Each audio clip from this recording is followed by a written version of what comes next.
اردو کے بہت بڑے شاعر تھے اور بہت ذہین انسان تھے. ولائے اہل بیت غزل میں بھی چھلک آتی تھی. انہوں نے ایک غزل کہی تھی. غزل وہ کہتے رہے مگر جب مقطع تک پہنچے تو ولائے اہل بیت نے اتنا جوش مارا کہ وہ اہل بیت کے بارے میں اپنے جذبات کو چھپا نہ سکے، اور انہوں نے یہ مقطع کہا: غالب ندیم دوست سے آتی ہے بوئے دوست، غالب ندیم دوست سے آتی ہے بوئے دوست، مشغول حق ہوں بندگی بودراب. اردو کمزور ہو گئی لوگوں کی، اس لیے آپ اس شعر کی گہرائی کو نہیں سمجھ سکے، نہ میں سمجھانا چاہتا ہوں. مشغول حق ہوں بندگی بودراب. غالبی کے زمانے میں بھوپال میں، جہاں اس وقت اہل بیت سے عقیدت نہ رکھنے والوں کی حکومت تھی، ایک مفتی صاحب بھی تھے. اسی لیے میں اب یہ کہتا ہوں کہ اگر آپ اسلام کو نجات دلانا چاہتے ہیں تو مفتیوں سے مکتی لے لیجیے. اب مفتیوں سے مکتی کا دور آ گیا ہے. بڑی پرابلم بن گئے ہمارے لیے مفتی. میں علماء اکرام کی بات نہیں کر رہا ہوں، وہ تمہارے سر کا تاج ہے. یہ مفتی بھوپال کے سب سے بڑے مفتی تھے. جب انہی نے یہ شعر پڑھا تو شامت آئی. غالب کو خط لکھا. اس خط میں لکھا کہ اسد اللہ خان، تم شرابی تو پہلے ہی سے تھے، جواری تو پہلے ہی سے تھے، فاسق و فاجر تو پہلے ہی سے تھے، جہنم میں جانا تو تمہارا مقدر تھا، مگر کوئی یقین سے نہیں کہہ سکتا تھا کہ تم جہنم میں جاؤ گے. اس لیے کہنے والا ہو سکتا ہے اللہ نے معاف کر دیا ہو، لیکن یہ شعر کہہ کے اور اس کا یہ مصرع کہہ کے کہ مشغول حق ہوں بندگی ابوتراب میں تم مشرک ہو گئے. اور مشرک کے لیے نص قرآن ہے کہ مشرک کو نجات ملے گی نہیں، اس لیے اب تمہاری نجات کا کوئی سوال پیدا نہیں ہوتا. دیکھیے، میں نے جو دیکھا ہے اس کو میں دبا کے پڑھ رہا ہوں، کچھ بڑھا کے نہیں پڑھ رہا ہوں، کچھ کم کر کے پڑھوں گا. کسی کی دل آزاری میں نہیں چاہتا، مگر اب میں کیا کروں، میں تو کہہ نہیں رہا ہوں، لکھا موجود ہے. اور پھر بعد میں لاہور سے ایک میگزین نکلتا تھا پہلے نقوش، اس میں جو غالب نمبر ہے اس میں بھی یہ خط موجود ہے، دوسرے لوگوں نے بتایا. جب غالب کو یہ خط ملا تو انہوں نے جواب لکھا. اب مفتی صاحب یہ امید لگا رہے ہوں گے کہ غالب کا خط آئے گا تو اس میں یہ ہوگا حضرت قبلہ و کعبہ مفتی دین مدین ہو، یہ ہو، وہ سب لکھا ہوگا. وہاں سے غالب کا خط شروع ہوگا. یہ میں نے خط اپنی آنکھ سے پڑھا. غالب نے اس کا جواب یہاں سے دینا شروع کیا کہ ابے مفتی سن.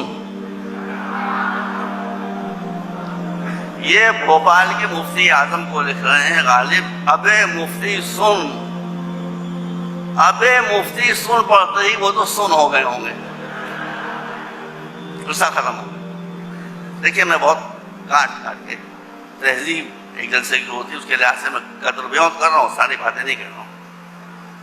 کہا کہ ابے مفتی سن. کعبہ کیا کہوں بتائیے.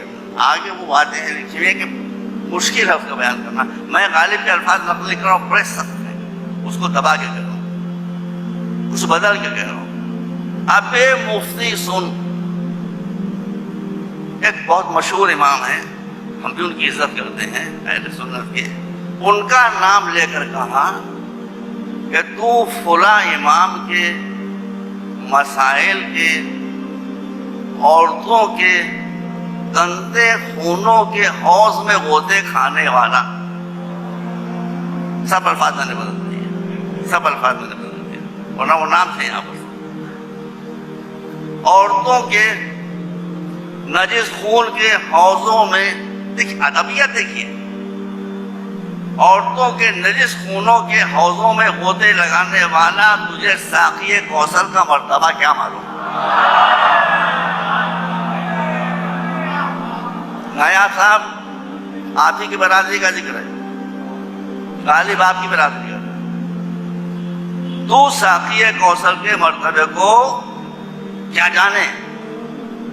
مفتی تجھے شرک کی تعریف نہیں معلوم اور مجھے مشرک قرار دے رہا ہے۔ ابے سن جو کہا ہے مولانا عابد صاحب، میں نے کسی عالم کی زبان سے نہیں سنا مگر شاید جو کہا صحیح کہا ہے، بالکل صحیح کہا کہ سن، مشرک وہ ہے جو اللہ کی ذات و صفات و عبادت و احکام میں کسی کو شریک قرار دے، وہ مشرک۔ جو خاتمیت محمد مصطفیٰ میں کسی کو شریک قرار دے وہ مشرک، اور جو ولایت و امامت مرتضوی میں کسی کو شریک قرار دے وہ مشرک۔ صحیح ہے، اب اس کی تفصیل جائیں گے، بالکل صحیح بات ہے۔ اس کے بعد لکھا ہے کہ تو نے مجھے لکھا ہے کہ میں جہنم میں جلوں گا، تو یہ تو مجھے بھی معلوم ہے کہ جہنم میں جلوں گا، یہ تو مجھے ہی معلوم ہے کہ جہنم میں جلوں گا، لیکن تجھے یہ نہیں معلوم ہے کہ میں جہنم میں کیوں جلوں گا۔ تو سن، میں جہنم میں اس لیے جلوں گا کہ جہنم کے خالق کے علاوہ کوئی لکھ نہیں سکتا۔ میں جہنم میں اس لیے جلوں گا کہ میں جہنم کی آگ کا ایندھن بن کر تیرے ایسے دشمنان علی کے لیے آتش جہنم کو کچھ اور تیز۔ اللہ مولاي وأنا مولى المؤمنين، ألا من كنت مولاه فهذا علي مولاه، اللهم وال من والاه وعاد من عاداه۔ أيها الناس، الحق دائما مع علي وعلي مع الحق۔ تا صورت پیوند جهان بود علی بود،